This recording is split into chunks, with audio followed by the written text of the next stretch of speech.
Web Marketing That Works podcast, episode 53 with Greg Merrilees, where we look at website conversion.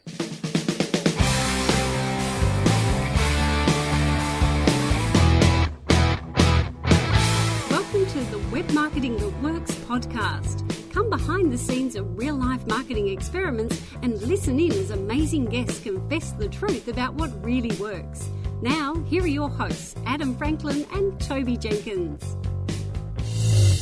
I'm Adam Franklin, and you are listening to the Web Marketing That Works podcast. This is the show for people who love marketing on the web. You'll be taken behind the scenes of real-life marketing experiments where we look at the good, the bad, and the ugly. We confess what's failed and reveal the truth about what really works.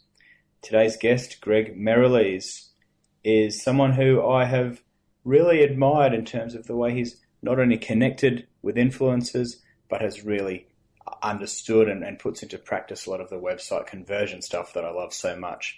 So in this show, we're going to dive deep into website conversion rates and all the things that you can be doing to increase your conversion rates, but also then keep that going with a few tips that he's got for once they're warm, how to carry that relationship even further.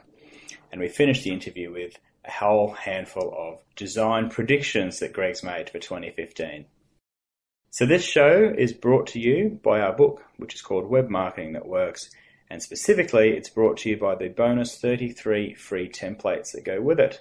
So if you would like to get your hands on those, please head to bluewiremedia.com.au/book. All right, now let's head over to the show. We're pleased to be here with Greg Merrilees. Welcome to the Web Marketing That Works podcast, Greg.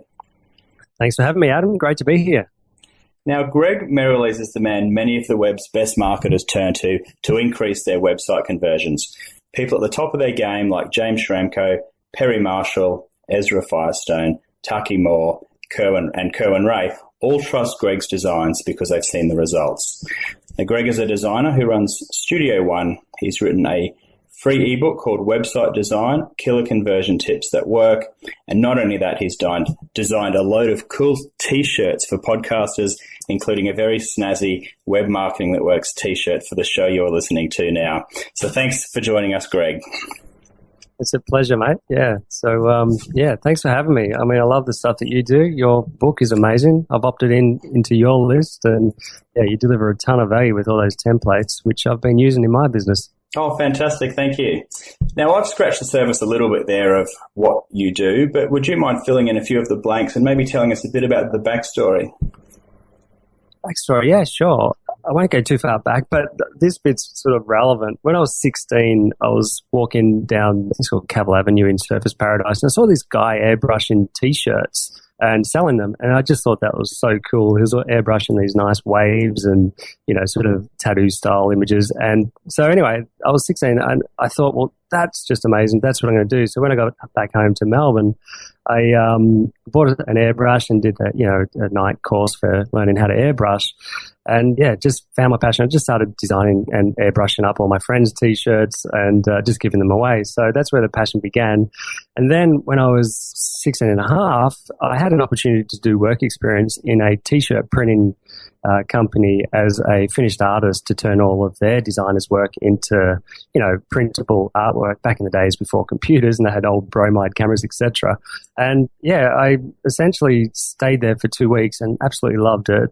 They loved me, and I started designing for them in that 2 weeks as well. And they sort of liked my talent, and they offered me a full-time job, and I was like, well, I've got to go to uni, etc. And I just weighed it all up, and I thought, no, I'm going to go there. And I decided to do uni at night, a 4-year course to try and get my degree. And I just found it so boring that I quit. So I'm pretty much, uneducated without a degree. And I stayed in that place for 10 years until the boss that I had at the time had an aneurysm and died. And so 2 of his clients wanted me to work for them, and I couldn't decide. So I decided to start my own business, and they were my first 2 clients. And that was 15 years ago. Wow, that's quite a journey, Greg. It's interesting how much people can learn outside of university. Hey, I went to uni, but there's so much that I learned, particularly in the last 10 years of being active on the web, that I think it's just such an overlooked avenue to self-educate, particularly with all the information we've got available to us now. So let's fast forward now to, with everything that you've learned over the last 15 years and what you've seen, how would you describe your web marketing philosophy? Sure. So I didn't really have one until about probably only 2 years ago or thereabouts. And that's because the industry that I was in, the clothing industry, and most of our clients were wholesalers. They were getting squeezed out by the retailers because they were going to China themselves, etc. And so our clients were dropping like flies. And that's when I turned to the web looking for strategies to pivot. And I found podcasts. And the first one that I listened to was, Think Act Get with James Ramko and Ezra Firestone. And, I loved it so much that I sent them a free t-shirt design essentially. And, actually, what? I sent them a logo initially that they didn't like.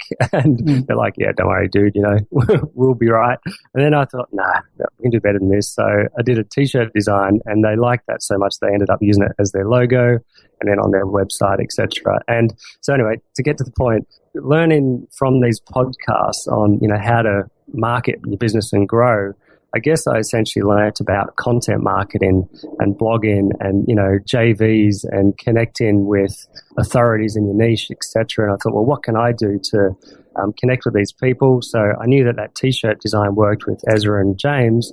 So I started repeating that with other market leaders, and that's what's worked for me. Part 2 of the podcast is where we look at marketing experiments. I guess over the last 15 years, you've seen quite a bit. What's worked really well in your experience? Sure. So, obviously it's content marketing. It gives the opportunity to a smaller business to compete with the bigger boys and, build your own niche your own tribe in your niche. And yeah, to me, that's worked with our Download t-shirt design business. And we're just starting to implement that into our web design business. So yeah, to me, that's probably the thing that's working the best, including using social media to drive traffic back to your website to consume all your content. And if you're starting out today, Greg, with what you know already, would you follow a similar path to what you did a few years ago? Or what would you do? What would you do first if you were starting your web marketing from scratch? Yeah, I would probably try and connect with authorities in my niche and offer them something unique that nobody else can. And I guess I'm a little bit fortunate in the sense that, I found a pretty good hook, which is the t-shirt designs. And, we have a pretty good success rate with that. So, my advice would be to try and, offer something of value that's unique to people that are influencers in your niche. Yeah, I think it's fantastic how you've taken that approach. Because I've seen your shirts on all of those podcasters, and it's a fantastic way to be associated with them. And I think it's done wonders for your visibility and your profile within the design game, particularly. So I think there's a lot that we can learn from that, particularly people starting out from scratch. Yeah. Now you're quite well known for website conversions, so I'm hoping we might be able to take a bit of a deep dive into this specific area because I do know that it brings you a lot of joy. Can you give us a snapshot of why conversions are important and the types of things that you do to help increase conversion rates? Yeah, absolutely. So, it's important because, your website these days is pretty much, the shop front of your business, and it's not like a brochure like it used to be, say, even, 5-10 years ago.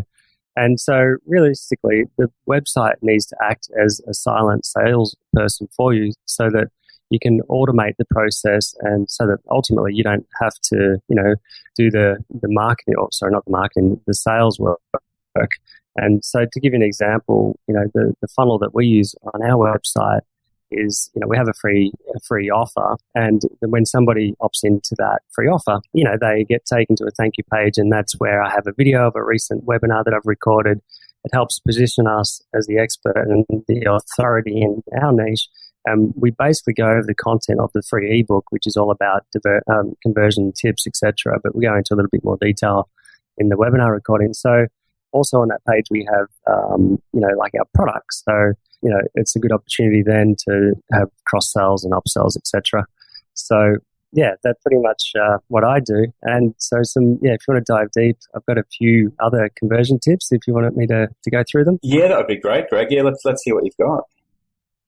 Sure, awesome. So, I mean, for starters, what we like to do is we start, if somebody comes to us for website design, we start with a questionnaire because obviously we need to know more about the business and the offer and all that sort of thing. So, in the questionnaire, questions around, their funnel and, their target market, do they have a free offer, etc. And so then when we establish all that and we get them to answer the questionnaire, we then establish, whether it would be best suited to them to have like an authority blog style website, where you're driving traffic to your blog and, obviously Google will favor you the more you release valuable content to search terms, etc. So that's one option, the authority blog site. And then we have, an authority services site. So this is a little bit different to a blog site. If you're not going to blog that regularly, what we do is have this version, of a blog site where we'll have a few of the most recent blog posts on the page, on the home page, for instance, but it's more about your free offer, the benefits of your services, etc. And it's just designed in a way that's more visual. And obviously there's a lot of text content in there, but it's not blog post heavy business, but you might have an e-commerce business. So then we'd approach that totally different once again. But all these three sites should start with a free offer to, hopefully get people onto your list, onto your email list so that you can, keep offering value and connect with them and build a relationship with them over time. So that's kind of step one.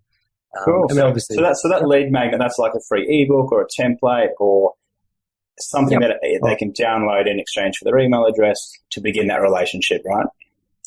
Exactly. Yeah. It could be a free video course. If you're an e-commerce, it might be just a discount, to your products, just anything you can offer to capture their email address, because they might come to your site and not be ready to buy. In fact, there's a good chance they won't be ready to buy. Most people, in fact, probably won't be, right? Site. Exactly. And, that's why the bounce rate on so many websites is so high. And it's nothing to be scared of. It's just because the majority of visitors, check your analytics, but if your analytics say that you have about 60% bounce rate, check how many percentage of them are new visitors versus returning, because, if they're new, it's to be expected, really.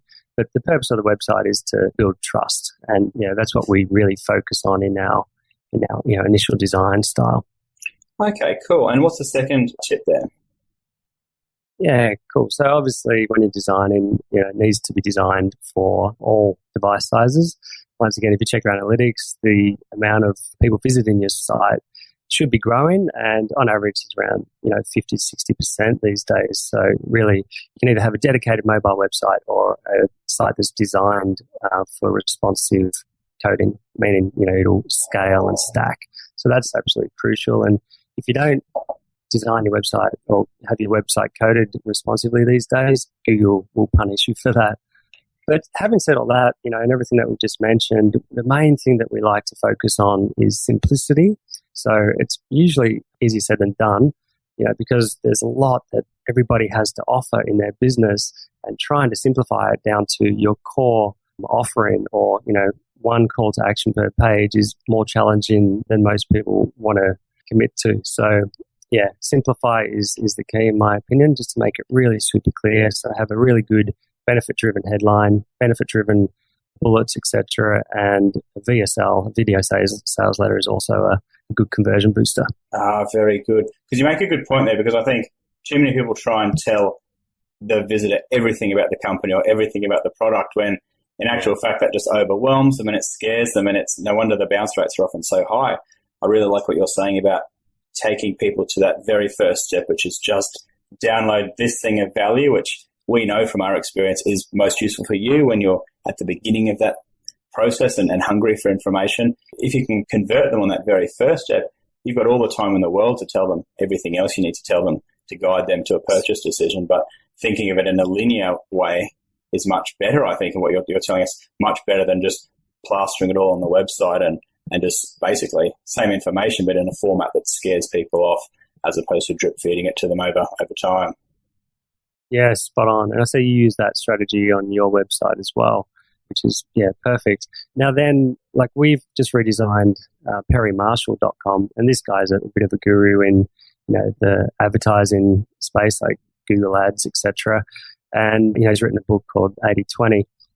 Now, the thing is, he has 3 different target markets for his services, and some of them are beginners, some of them are intermediate, and some of them are advanced. So we pretty much have like a product selector based on their where they're at. So it's something that you've got to consider. Not everybody's a first-time user, so if you can make it obvious to to people that are experts that they have to go here, then that can also help. That's a really good point.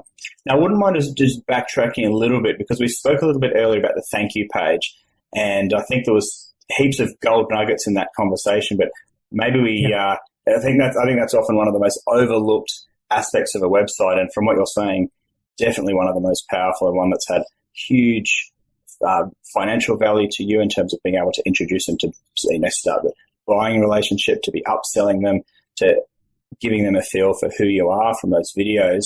Just how important are these thank you pages, and what would you encourage us to include on the landing page, on the thank you pages? Yeah, absolutely. So it is extremely important. Somebody's given you their email address, so they're already a warm lead. And then, a lot of people, or sometimes not, the person's fault. It might be the designer's fault or whatever, but it just says, thank you for downloading the ebook, or whatever the case is, which is fine, but it's really a good opportunity to grab a warm lead and take them to the next step of your funnel, if you like, or to build trust like I do with the webinar recording. It's also a good opportunity to have cross-sells, upsells, a limited time offer, or, a survey even. I think, surveys can be really powerful. They're already in the habit of giving you information. So if you can take them through a step-by-step survey, you might find out more about your prospects. Yeah, that's some really valuable tips there. I've included at the moment anyway a click to tweet thing, so that once people have actually downloaded one of my templates and they're on the email list, at the moment I encourage them to share it with their Twitter followers. So hopefully it's got that viral effect built into it. But one of the things I've noticed on John Lee Dumas's website, who I know you've worked with, certainly with the t-shirt designs and then other aspects as well, but he actually has his call to action to join his next webinar, which is something that I'm certainly going to try and implement very, very shortly, because as you say, they're warm and they're obviously wanting to learn stuff. So why not give them that next step straight away, instead of them having to wait till whenever your email autoresponder kicks in, or until the next time you send a newsletter. Exactly right. Yeah. And that's the feedback that I've been getting. It's like, oh, good. I don't have to wait to go through all I'm ready to buy now. And, this is giving me everything I need to know. So it's like a shortcut. Yeah, that's brilliant. Because you actually you have a video of yourself talking and explaining your product and your service and the benefit to the user on a lot of your thank you pages, don't you? Exactly. Yeah. So a lot of people, I guess, feel like they know you and they can see you. They know what your products are like. They know who you've worked with, and that can get them to the point where they're actually ready to pull out their credit card and order something from you. That's right. Yeah. And it amazes me that they do that. But it just shows that this type of funnel really works. Yeah. So, there's variations of that you can implement, but this suits my business.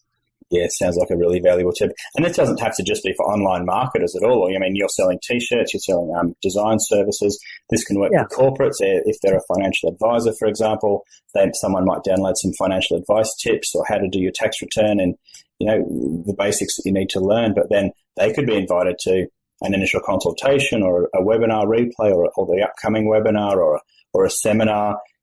This can be more than just people that play in our online space, hey? Yeah, absolutely. You got it. So just think about, your business, and there'll be a variation for every business, I'm sure. But I guess we've given enough tips for people to at least go and test and see if it works. Absolutely. If it doesn't, then adjust it. Yeah. Yeah, totally. That's really good. Yeah. Cool. So a few other tips. I mean, copywriting is something that I think, people need to put more emphasis on and invest in, because especially like if it's a sales page or even on your homepage, it can make or break a site. If you've got terrible copy, and you see some pretty bad examples out there where, people are writing all about, the biggest mistake that people make is they're writing about themselves and their business and me. But, you want to offer benefits to your customer. It's all about your prospects. and it should read, what you can do for them, but it's got to be more about them than about you. And people usually get that wrong. So a professional copywriter will help sort that out. Great. Any other tips that you wanted to share with us today, Greg? Yeah, well, that's something like on the About page, most people will put, stories all about themselves. Now, it's good to have a story, but what I would recommend is, having a VSL, a video sales letter on your About page, but once again, having it all about your prospects and how you can help them, but not making it about you. But in there, you see your story and all those sort of things. But a lot of people get that wrong. And I found a lot of effective sales letters that I've seen and that I've responded to, they've delivered so much value in them. Yes, they're called a sales letter, but you're actually teaching people and educating them and adding value in the sales video itself, so that I guess by the time the end of the video comes and they make their commercial offer, you already feel, or the ones I've responded well to anyway, I already feel like, wow, this person has just taught me so much for free.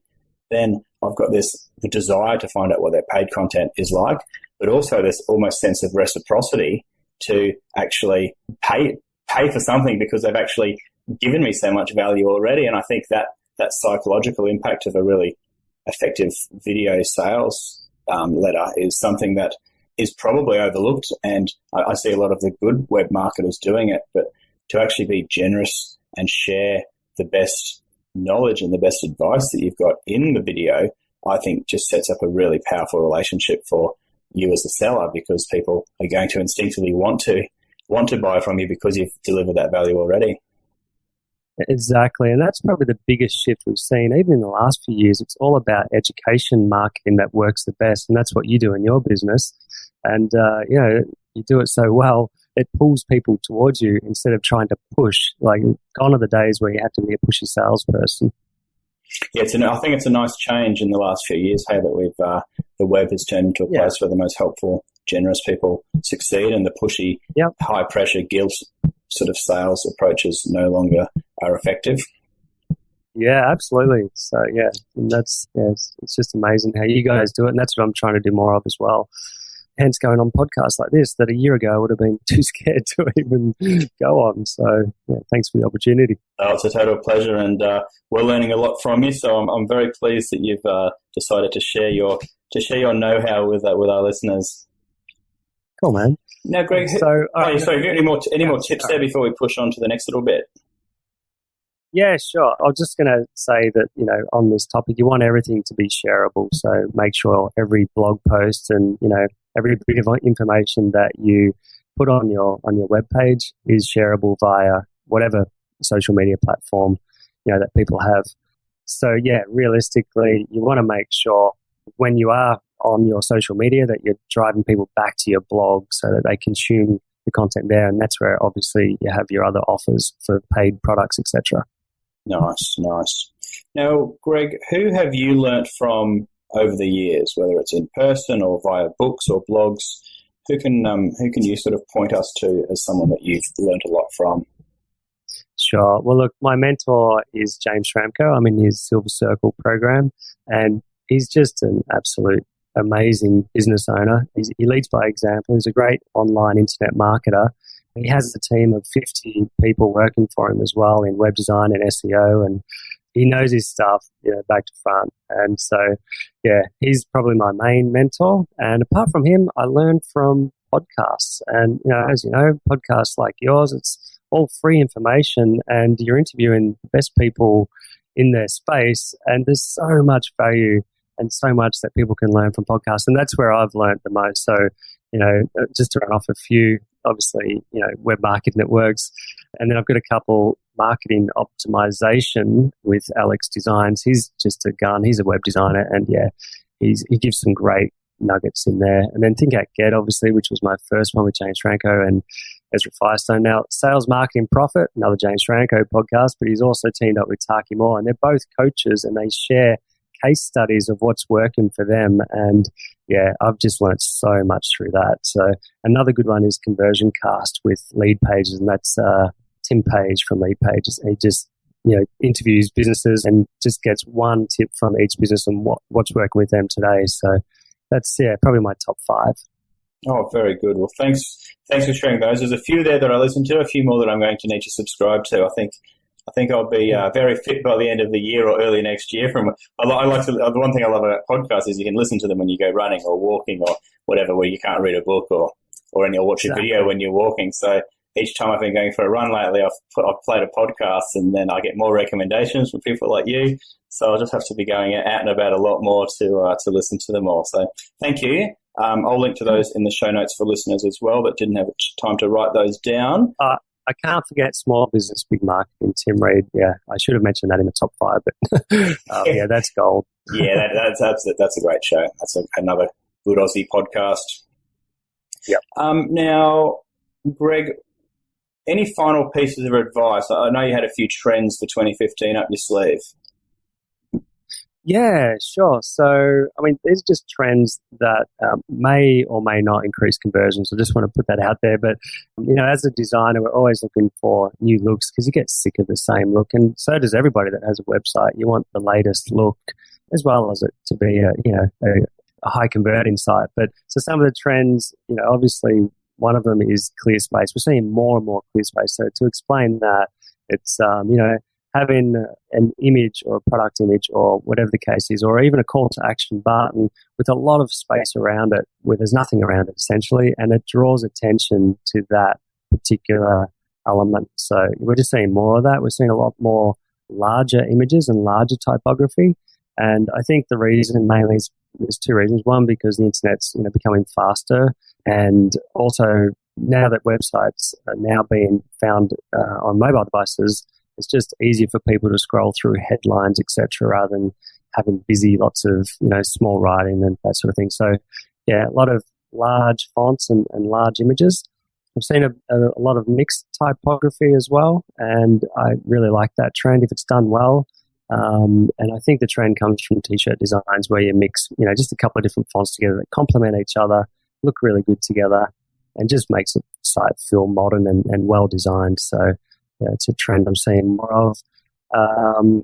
Obviously flat design, where background colors and buttons and everything are just pure, flat color, no gradients. If your site's got gradients and bevels and drop shadows, it's probably, been designed probably 2 years or longer ago now. But to take that one step further, we're starting to see a lot of keyline images and ghost buttons. So a ghost button is essentially a button that has no fill and just has an outline in a color. Then when you hover over it, it will turn into a solid color.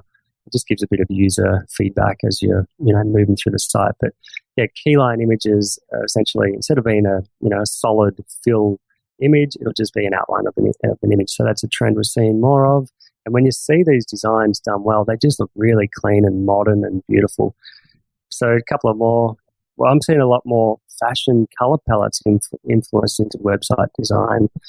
There's a lot of brights and pastels out there at the moment, which is flowing in from clothing design, which I love because, that's sort of my background. And obviously there's parallax effects, but I'm not a huge fan of them. They are probably more of a conversion killer than anything. Same with video backgrounds. And what's a parallax effect? Yeah, sure. So it's like they're triggered by a scrolling action. So as you scroll down the page, the background might move at a different speed to the foreground.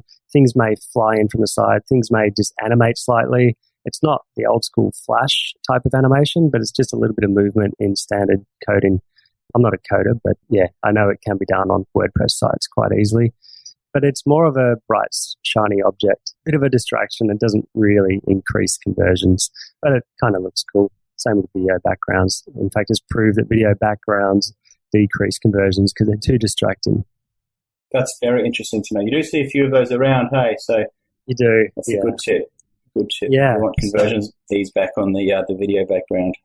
Yeah, you got it. And a couple other tips then. So really, in my opinion, for your free opt-in, don't have a newsletter. People don't want more, stuff in their inbox. Give them something of value in return for their email address. And a newsletter just doesn't cut it, or at least change your wording to something that's more benefit driven. Yeah, great stuff. Yeah, and image sliders are also a conversion killer. So don't have sliding images, especially with text on it, because people could be trying to read that text and all of a sudden it slides to the next slide. So yeah, that's been proven to be a conversion killer. So they're those ones you typically see on a homepage where you've got like a pretty image and then it just disappears to the left and a new image comes in its place. Normally when you're halfway through reading it, and it's frustrating. That's right, yeah. Now, it can work in e-commerce sites where you have various product offerings like board shorts, T-shirts, etc., and you want to display them all. But it's not really. It's a bit different to, say, a marketing site where they're saying, we do SEO and here's all the benefits, and then there's the next one saying we do websites, etc., and you just can't read it all. So, yeah, a bit of a conversion killer there. Cool. All right. Any other conversion killers or trends for 2015 that you think to finish up on there, Greg? Or have we got it all out of you? I think you've got it out of me. Yeah. They're the ones I can think of for now, but I'm sure, look, I'm always on the lookout. So, we'll release blog posts with new trends every month. Fantastic. Well, how can people keep abreast of all of these design changes? How can they follow you? How can they connect with you? Yeah, awesome. So, look, the best way is just to visit our website, studio1design.com, download the free ebook, and then you'll be on, our email list, or you could just email me at greg@studio1design.com. If you have any questions, we'd be happy to help. All right, Greg. Well, thanks so much for sharing all your knowledge and experience there and sharing some of those stories with us. I've certainly thoroughly enjoyed it, and I know I speak on behalf of the listeners saying thank you as well. So until next time, thank you. Thank you very much, Adam. Really appreciate it. Too easy. See ya. Bye. There we have our interview with Greg Merrilees, and what struck me about that interview was just realising just how important that thank you page really is. And I think with what we're doing at Blue Wire, having the click to tweet button there is okay, but I really think we can take it one step further, maybe with a couple of recorded YouTube videos, maybe with an invite to join our webinar, or maybe even having a webinar replay on that thank you page, so that people who are hot, they've converted, they've given us their email address, they've downloaded a template, then they can actually dive straight into something more. So I think that's one of the things that I will actually put into practice and start experimenting with as a result of that chat with Greg. I was also really fascinated by his, I guess it was probably 10 or a dozen different design tips or design predictions that he's got for 2015. I think that really flat design that you see with the new Yosemite Apple operating system, and you'll also see, I guess, on the iPhones and iPads, that really flat look, that seems to certainly be, if Apple's doing it, then that automatically makes it trendy, right? And I think, just those spacious designs that he talks about, letting the white space be, letting the design breathe, letting it draw your eyes to the places on the page that you want people to be looking at. So I definitely hope that those design predictions come true, because I think that will mean better design all round. So that show that you just listened to is brought to you by our book, which is also called Web Marketing That Works, and it's brought to you by the 33 free marketing templates. And if you want those, they're yours. Just head to bluewiremedia.com.au/book. And our intent with these shows that Toby and I do is to deliver actionable advice. So your feedback or questions are always welcome. So please let me know. I'm adam.franklin@bluewiremedia.com.au. And of course, you can tweet @Franklin_Adam. So if you've enjoyed the show, and we hope you did, we'd love it if you could take the time to leave us an honest review on iTunes. So thank you, everybody. Thank you for making it to the end, and I look forward to seeing you on the next show. Bye for now.